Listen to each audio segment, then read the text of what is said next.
একসময় নামই ছিল অচেনা, আর এখন রাজধানীর কাঁচা বাজার থেকে সুপার শপ সবখানেই চোখে পড়ে গাঢ় গোলাপি ড্রাগন ফল, লাল টকটকে রামবুটান কিংবা পুষ্টিগুণে ভরপুর অ্যাভোকাডো।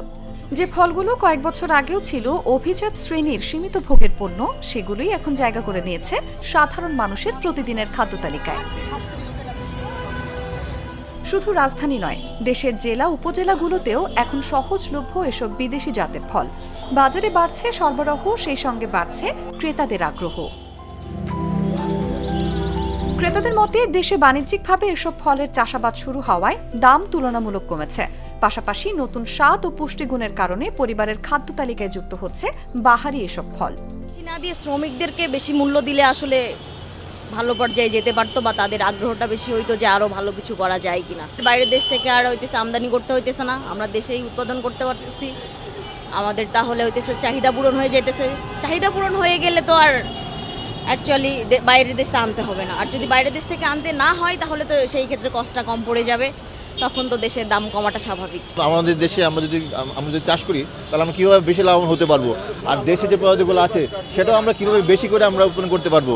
সেক্ষেত্রে তাদের সাথে যদি তারা কথা বলে একটা পরিকল্পনা নিয়ে আসে, সেক্ষেত্রে আমি মনে করি যে দেশি জাতের হোক বা বিদেশি জাতের হোক, সবাই লাভবান হবে। আমরা যারা গ্রাহক আছে তারাও লাভবান হব, যারা ফল ব্যবসায়ী আছে তারাও লাভবান হবে, এবং যারা ফল চাষ করে তারাও লাভবান হবে।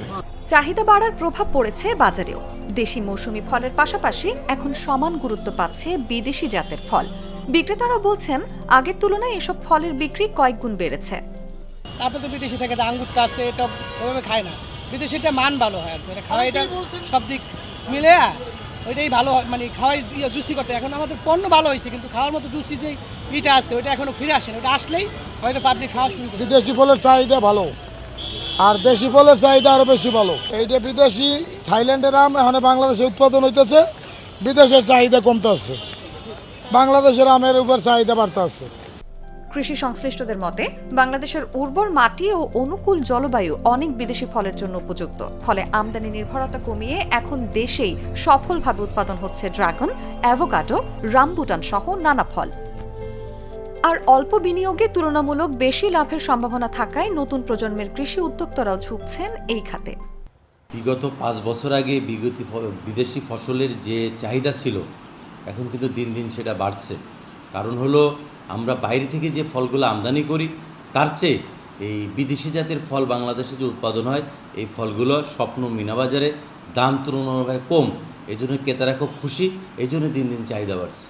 থাইফিয়ারা, কাটিমোনাম, ড্রাগন, মাল্টা, স্ট্রবেরি এগুলো বাংলাদেশের মাটির সাথে খুবই উপযোগী, এবং আমরা যদি এটা ব্যাপকভাবে চাষ করতে পারি তাহলে এটা একটা সম্ভাবনা দেখবে, এবং এটা আগামী দিনে বাংলাদেশের অর্থনীতিতে একটি গুরুত্বপূর্ণ প্রভাব বিস্তার করবে।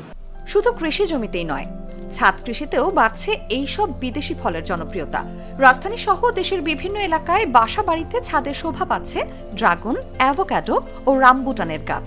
ফলে চারা সংগ্রহে বাড়ছে মানুষের আগ্রহ, আর সেই চাহিদা সামলাতে ব্যস্ত সময় পার করছেন নার্সারি মালিকরাও। চাহিদা সব ধরনেরই আছে, অ্যাভোকাডো, রামবুটান, বিদেশি যত আম আছে এগুলা, তারপরে লঙ্গান খুব কম, যেমন আমার বাগানে খুব কম আছে আর কি। অ্যাভোকাডোটা আছে, রামবুটান নাই, অনেক আইটেমই আমার বিদেশি আইটেম নাই আর কি। একদিকে ভোক্তাদের পুষ্টির চাহিদা পূরণ, অন্যদিকে কৃষকদের নতুন আয়ের সুযোগ। দুই ক্ষেত্রেই সম্ভাবনার নতুন দুয়ার খুলে দিয়েছে বিদেশি ফলের দেশীয় চাষাবাদ। সংশ্লিষ্টদের মতে আধুনিক হিমাগার সুবিধা, গবেষণা সহায়তা এবং পরিকল্পিত সরকারি পৃষ্ঠপোষকতা নিশ্চিত করা গেলে দেশের চাহিদা মিটিয়ে ভবিষ্যতে আন্তর্জাতিক বাজারেও জায়গা করে নিতে পারে বাংলাদেশে উৎপাদিত এসব বাহারি ফল। নিউজ ডেস্ক, জাগো নিউজ।